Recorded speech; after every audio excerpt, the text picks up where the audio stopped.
الله وبركاته. أود أن أرحب بكم في هذه الجلسة والخاصة بتوفير الخدمات ذات الجودة العالية نحو الحكومة الاستراتيجية.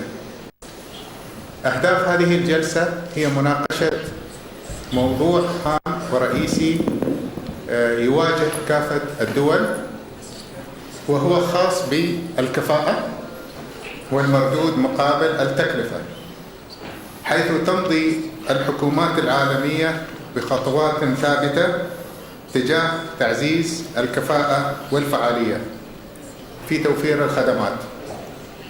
وبينما تسعى الدول الأعضاء في منظمة التعاون الاقتصادي والتنمية لتقوية البيئة المالية دون التضحية بجودة الخدمات الموفرة، فقد قامت هذه الدول باتخاذ مبدأ القيمة كأولوية في تصميم وتقديم الخدمات.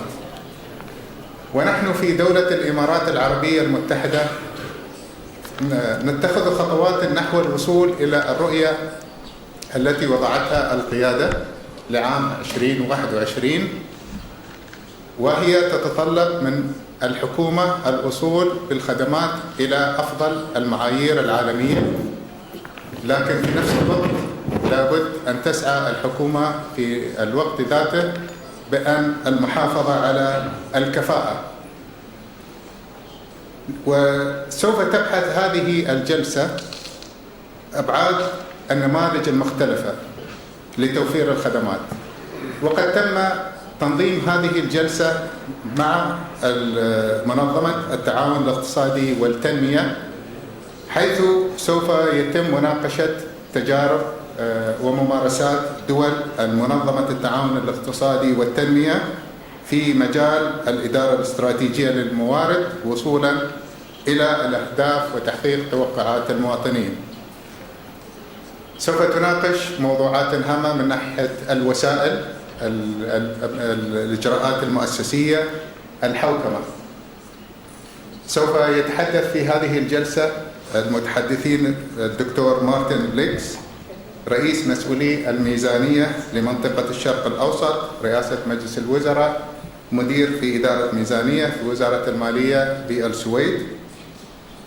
السيدة لينل بيجس، المفوضة السابقة للخدمة العامة والرئيس التنفيذي السابق لميديكير للرعاية الطبية في أستراليا.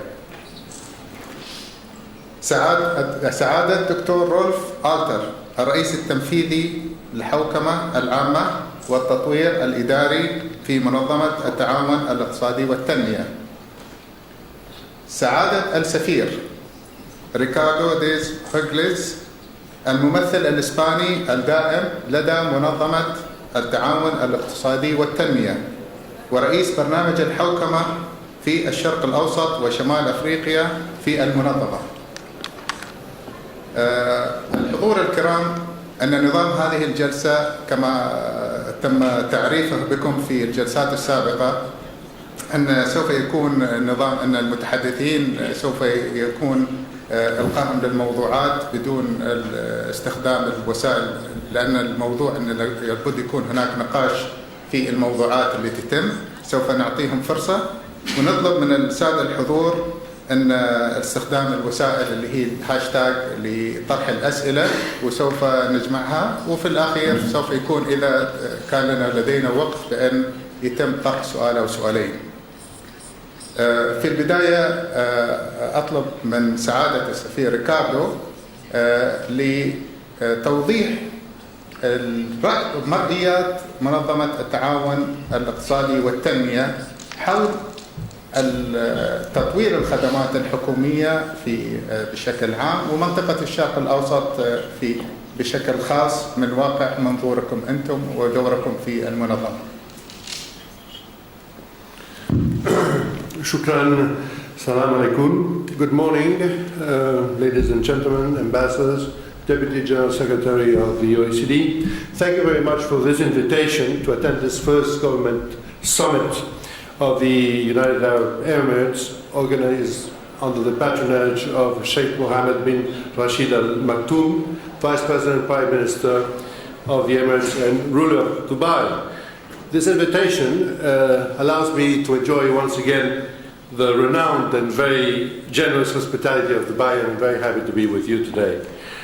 Thank you very much also, Mr. Khalid Al-Bustani, for your kind words of introduction. And let me tell you that it is really a privilege for me to address you all this morning on such an important issue for all the countries of the world that are really involved with globalization and in a much more competitive and complicated world than the one in which we were born. Being in Abu Dhabi to speak about governance, services, quality, and strategic state is certainly not a coincidence, but moreover a very well targeted place. This country has achieved a remarkable progress in modernization, plays a major role as an outstanding regional and global economic, financial, and trade partner, has attained high standards of GDP per capita, and has therefore not only an enviable present, but moreover a very bright future for, for its own people. For all these reasons, I think the development of the Emirates economy in the last years has had important consequences on the public services which have boomed vigorously. The Emirates have not only done the work up to now, but they have also this Vision 2021 to which Mr. Al-Bustani was referring, that is coinciding with its 50-year Golden Jubilee anniversary, which marks the horizon for advancing jointly in the deepening and widening of progress and delivery of services. Let me tell you to which extent I very much appreciate seeing that this government summit is tackling this issue of delivering quality service, and it is not a coincidence, because this proves once again that this country is grasping the issue of delivering public services as a major issue for a strategic state in the framework of growing steadily. If the main, let's say, pillars of the future of any country nowadays in this globalized world have very defined and clear elements, which are innovation and education, to provide the necessary pillars for ensuring growth, and growth to ensure employment, and employment to ensure better lives for our citizens. Public services have to be present at the starting of that process and also at the end by providing the regulatory and the necessary basis for that booming of business, that booming of innovation, and that application of education standards to growth, but has also to be at the end of the process by providing our citizens with, as users of services, all the necessary services that they deserve, that they demand, and that they need to fulfill their possibilities as citizens and as persons in our states. Let me therefore acknowledge not only all what this country has already done, but moreover encourage you very much to reflect on this issue of improving public services in terms of quality, meeting therefore first the needs and aspiration of our peoples, and second the constitution and the strengthening of the institutional institutions to ensure services not only through technological innovation, but also through innovation in human resources. I will try to make three reflections, basically. What is a strategic state in terms of public services? What are we doing in the OECD, and what we are focusing on in this area as far as the MENA governance program is concerned? As I was telling you, building up capacities and structures while innovating, establishing and implementing objectives duly scheduled with a medium and long-term perspective are, as a matter of fact, basic elements of what we call state management or strategic state capability. The strategic state, which is so often at stake in all our meetings in the OECD, is a state that can basically do the following things. First, build consensus or articulate and build collective commitment to a long-term vision of the country. That's something which has already been established in this country by the 2021 vision. Second, to identify main challenges in implementing the strategy. Third, to be sure or to make sure that enough resources are available and that they are linked to specific results, that is the funding of our public services. And finally, to build leadership and workforce to mobilize key government and non-governmental actors through participatory approaches. So this is all about setting and steering a cross-sector strategy to implement the long-term vision of each of our countries. A strategic state is therefore understood, and I'm quoting now the definition which was given by the German authorities and by the Bertelsmann Foundation. It is understood as a long-term goal-oriented and horizontal way of thinking and of acting. But now let me tell you, why is this issue so important, especially for public service delivery? Well, because the capacity of states to be strategic is becoming increasingly important due to the complexity of delivering public services in the framework of a globalized world where we are racing with each other trying to fulfill this higher standards of competitiveness, productivity, in order to foster growth and well-being. For example, as a result of the economic crisis that we are undergoing, it is key to strengthen the role and performance of governments to deliver and demonstrate results to citizens. In response to these demands, countries are focusing on making services accessible and responsive to citizens by exploiting the power of the internet and using innovative practices such as co-design or co-delivery of services to be sure to meet stakeholders' demands. What are we doing in this framework as far as the MENA region is concerned? Well, let me take you to the MENA region as one stakeholder more, one region more, which is involved in this globalized world, trying to cope with the standards, the levels of effectiveness that public service delivery needs to be tackled in each of our states. Public service delivery is seen in the MENA region as the interface, the point of contact between citizens, the private sector and the state. And therefore we have been working very thoroughly with the MENA countries in the last years in the OECD by several of our projects bilaterally and also as a whole with the region through our working parties and working groups to be able to provide the countries with experiences, reports, benchmarkings that allow them to fulfill their own political targets in this arena with the assurance that they are evolving with all the necessary knowledge and all the necessary feedback in order to target properly their own objectives. So this is a fundamental challenge for the MENA and OECD governments, as for all of us, our credibility, our competitiveness, our growth relies more and more on our capacity to offer competitive, fair, universal services to increasingly demanding citizens. And let me conclude by telling you in just a word that we are working also very hardly with this country since more than 5 years in several issues related to governance and to the delivery of public services, and that we are, of course, very happy to bring our experience, our knowledge, and all the capacities of the OECD to your disposal, to put them to your disposal in order to collaborate, and also to bring also to the knowledge of the rest of the MENA region all the experience and progress of this country as a showcase for progress for all the region. Thank you very much. Thank you.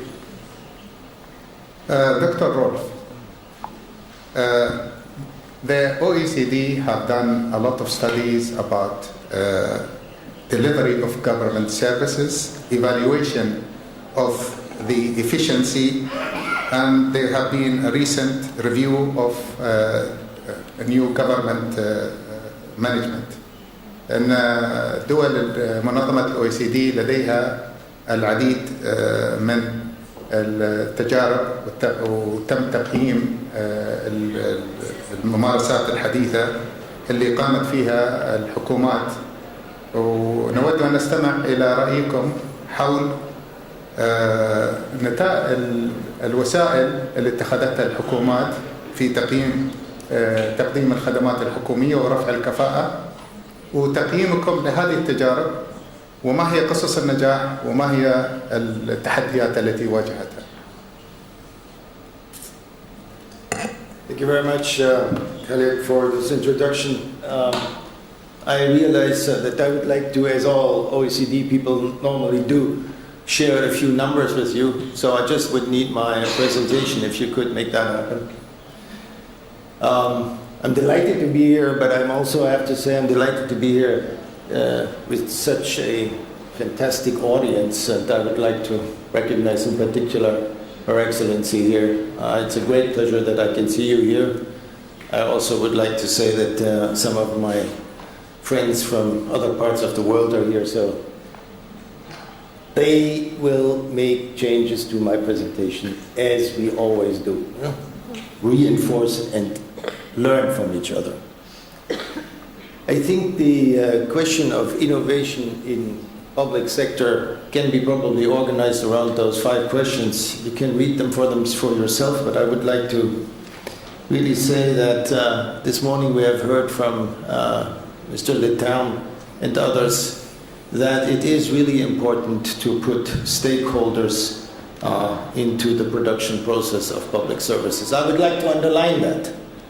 Stakeholders, those who can help produce, those who consume, and certainly those who have a say on how to optimize them. It had to be a dialogue, and I would only encourage everybody who thinks about it to make that dialogue happen from the beginning, not when it's happened, then it's too late. So I just think that's probably one of the most important issues. And the third question here, the balance between investing in technology and non-technological innovation, you can translate that into saying, without education, there will be no innovation. So let's just think those are 5 good questions that we should probably pursue when we think about improvement in service delivery. Of course, the context of this country here is a little different than in many other countries that typically belong to the OECD countries, and one of them is certainly the enormous growth of the population that you can see here. I mean, there aren't that many countries that would have such an explosion of people in the space of the country. Let's just make sure that's an issue of the quantity of services that you need to supply. A quantity. If you look at it, yes, take education. We've talked so much about it this morning. It seems to be the key for everything that we do these days in the global economy. Education, education, education. And there is no doubt about it, that is the right way to go. And what you can see here, look at this. It's not just the government that provides services. It is also the private sector. And I think this reference to public-private partnerships is key when you have that kind of a challenge in terms of both the quality and the quantity of services to provide it. There may well be a very good way forward in looking at how those two can work together. Not necessarily by doing the same. Maybe there are different ways to deal with it, but I can show you that in the OECD world, public-private partnerships have become part of the solution. In our cases, very often simply because there is no money around to invest by the government itself. So it's not always conviction, it's also necessity that drives this trend. If you look at it it's always good to sort of make a little comparison across countries. That's what we're good for, that's what we know, and that's where actually I think pretty successful. If you look at healthcare physicians per 1,000 population, well, as you can see, differences are quite remarkable. And I think it is worthwhile to think about it. What does it mean for you? A number is, first of all, a starting point for a discussion. It's not the answer. It's not the answer. But you want to wonder, why is it that it is what we see today, and in which direction do you want to develop your own service delivery? It's important to look around it. I have to say, I think this is a fantastic opportunity here. This government summit allows that comparison to be made right away. It's a very important question. If I see here my friend Alberto from Brazil, I think he would have a lot of things to say about how a country of that size, of that population, deals with it. But it's not the size. It's the question how to deal with it.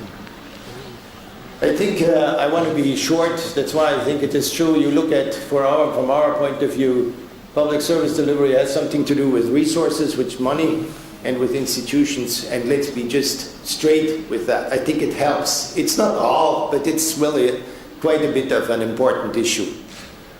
Money, well, I just thought it might be interesting if you look at, for a moment, if you try to see what that picture here says, what do we look at? If you see OECD countries, our 34 member countries, spending their money, the public money, what do they pay for? Look at this. A third goes into social protection, 15% in health, and about 12% into education. Now these are shares of spending. But if you add social protection, health, and education, you are easily at the 60% mark. 60% of money that the government spends goes into 3 areas. That's a lot of money. Whether it's relative or absolute, doesn't matter. It's a lot of money. We have countries that spend much less than that. And still, I'm saying you look at here as a comparison, and I think a comparison is always it's the starting point of a reflection of what needs to happen. And you need someone to do it properly. And that's why we focus so much on institutions. It's not an issue that you sort of develop on the back of an envelope. You have here a Vision 21. I think there are many ways to go about it. Just please remember, without an institutional setup for those spending areas, you will probably not get where you want to. Institutions help you keep straight towards your objectives. That's what we're saying here. And I don't want to talk too much about it, but I'd like to tell you, if we think about this today, and Ambassador Hochleitner just said it, if you want to have a strategy, you want to implement it, create institutions. There is no way around it. The crisis, the management of the crisis, the management of the recovery, your management requires institution to do so. We don't want to talk about what the OECD does. Many of you know that we're very active in the region. The ambassador was just referring to the MENA program. We're all around the world actually active in helping governments to do better. But I want to say one thing, and that's perhaps my last point here. In the OECD world, we have discovered that really governments do innovate. They do innovate. Very frequently, governments are perceived as being not agile, not strategic, not clever enough. But when you look at it, and I see here in front of me my friends from some of the private sector who will probably agree with me, governments do innovate. But we need to make it a little more systematic. And that's why in the OECD we invented something which is called the Observatory of Public Sector Innovation. Observatory of Public Sector Innovation. Why? Because we want to make sure that we catch all the good ideas that exist in those 34 countries. We want to put them here into a good Analysis, as Mr. Leterme said this morning, we're good in data and analysis and recommendations. That's what we do with innovation for the government. And I can only ask you to go and perhaps you have a moment and sit at the stand here at our booth that we have. I think it's worthwhile a visit to see how we want to do that. But very specifically, we had here a little draft for a paper which is called An Exploratory Look at Public Sector Innovation in GCC Countries. It's a draft. It's a good draft, I think. And I also recommend it for you to check what we can do about it. It makes a lot of sense to compare notes in input, in institutions, and in what do we get out of it. One of the measurements is really something like our PISA program. You want to know what do you get for your money. If you want to make sure that innovation takes place, you need education, and therefore you want to make sure that actually your money is well invested. You can do this in many areas. We've done that.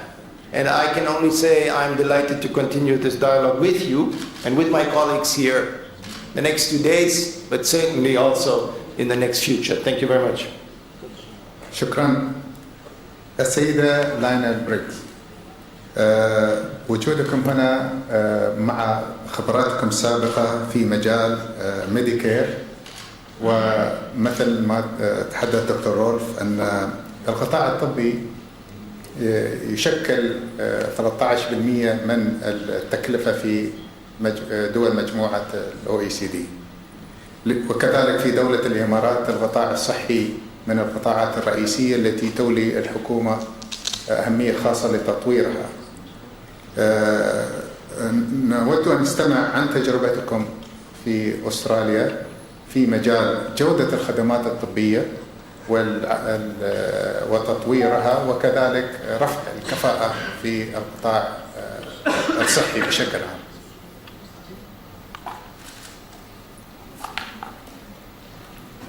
Thank you, Excellency Bastani. What I'm going to do is talk just a little bit about governance and then talk specifically about the health issues and perhaps some social services issues, because I think they've got relevance here in the OECD. The first thing to say is that most people, when they think about governance, think about how to tell people what to do. You set up a framework, you set up a heap of committees, a cabinet arrangement, a meeting of the Emirates and so on to tell people what to do. Really, governance is very much more than that. It's about active management of what you do and active engagement. And you can tell when governance doesn't work, when things go wrong, or when implementation occurs really, really badly. So good governance means active management and active engagement of all of the participants in a relevant area of activity, and that's a key message from me. Let's then go to the Australian health system. It's a bit like here, in the sense that we are a federation, and within that federation we have our states, and they have responsibility for our hospitals, and the national government has responsibility for what we call health payments. And the two overlap enormously, just like you see overlaps here between what occurs in, say, Abu Dhabi with the health system and what happens at the central level and who is responsible for what. Some years ago, about 20 years ago, there was a big debate in my country about the adequacy of the health system, and there were some people who could not afford to pay for hospital care, and they were in fact left with very large debts after they had sent their family members or themselves been in hospital. And this debate led over many years of argument, maybe 10 years, before it was agreed that we would have a universal healthcare system.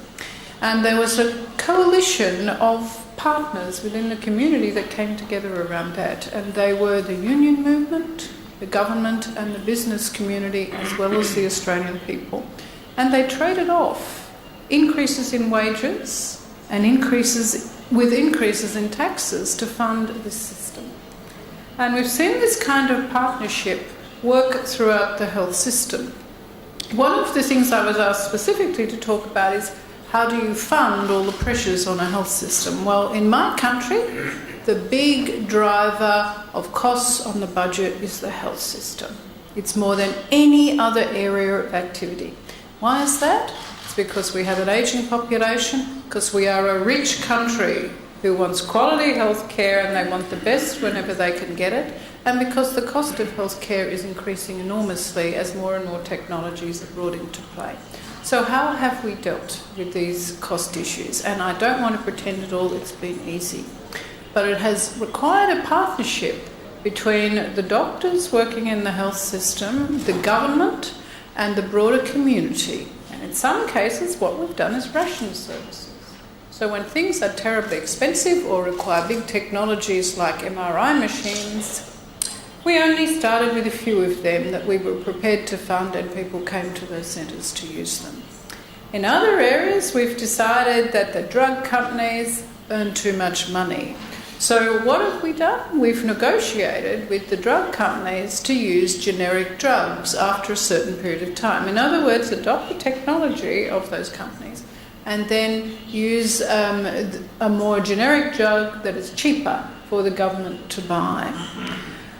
We've talked to, and increasingly we are doing this, because what we're seeing is a shift in the health system between communicable diseases, measles and so on, that require vaccines, to management of chronic disease. And what that's led us to do is talk with the medical community, the service providers and the users of those services. Because what we find is that the users of the services often know what is the smarter way to manage your condition. And that in turn is generally the cheaper way for a government to manage that condition. If somebody can look after themselves and work effectively with the other healthcare providers, healthcare ends up to be cheaper. We see similar things in our own country, in my country, and something I've also worked on was the management of social welfare policies. So we've talked to the users of our services who have particular needs, and often you find that somebody with, for example, a mental health need also has a need for something to do with drug and alcohol abuse. In my country, that wouldn't be the case here, but they might not have a job because of their mental health. So what they said to us is, you need to package up the services so that they are unique to us, and in the end you'll find that'll save money because we're more likely to have fewer mental health circumstances and more likely to keep our jobs. It's this kind of engagement that's really important, and I can't emphasise enough that this requires a coalition between providers of services, whether they're really technically experienced wealthy people like doctors, and the people who use the services. And smart government means that you understand that you have to work with these stakeholders and you have to listen to them. You cannot just tell them things. And this is a big problem with countries as they move towards setting their visions and their directions, that they don't understand that they must be talking to the people on the ground and getting clear feedback from them in order to be able to avoid these sorts of mistakes that cause scandals in all of our countries. So this requires very active leadership and, in my view, very open management. And you get open management if you have good quality data systems and excellent research that you can draw on. Because what you will find is, in any change of policy or any reform, there are lots of people who just don't want to do it or don't care about it or think you're wrong. And I spent the last 2 years of my career in the public sector combining 3 agencies who didn't want to be combined. So part of what we had to do was find ways to buy people off, and this is what governance is about. It's about active management, and you think about what it takes to bring someone with you, but you also think about what they need to understand in order to agree with the broader direction that the government might want to go in. And it's a great challenge, but it's a great privilege to be a part of this. Thank you. شكرا. الموضوع التالي هو خاص بالتمويل وإدارة الميزانية. تحدث المشاركون عن الحوكمة والوسائل، لكن يبقى الموضوع الرئيسي هو كيفية إدارة الميزانية والتمويل. وضيفنا هنا من الدكتور مارتن من السويد، وهي من الدول التي يشهد لها في إدارة الميزانية. وحديثا كان له مقال في مجلة الايكونومست، واعتقد كان مشهودا له في دوره في تطوير الميزانية. فليتفضل لإعطائنا بعض الضوء على دور إدارة الميزانية في تطوير الخدمات.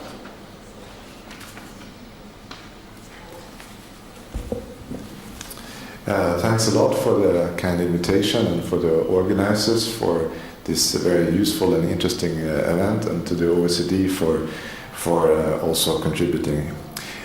So I would like to talk about the Swedish experience a little bit, and I'll also have a presentation, if the presentation could be put on the slides.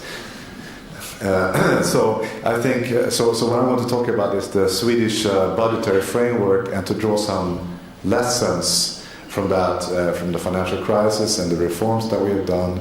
And I would like to try to bring out the things, the features that I believe are of wider international interest than sort of particular features of our economy. Because you know that Sweden is a very different country. Geographically from Australia, we could not be further away. It's also a very cold country. Just a few weeks ago we had minus 25 degrees centigrade. So there's a lot of differences. But I don't want to overemphasize the differences. I think that are valuable lessons to be brought, and let me try to do that in these couple of minutes. So I've showed you a slide this was the cover of The Economist 1 or 2 weeks ago, which is sort of highlighted the Nordics. And from now on I will not say Nordics, I will say the Swedish model, just to promote our own country. So there's noted the things that have been done. And I did not bring my Viking helmet, but you can be sure that we will have them. And that's one of the...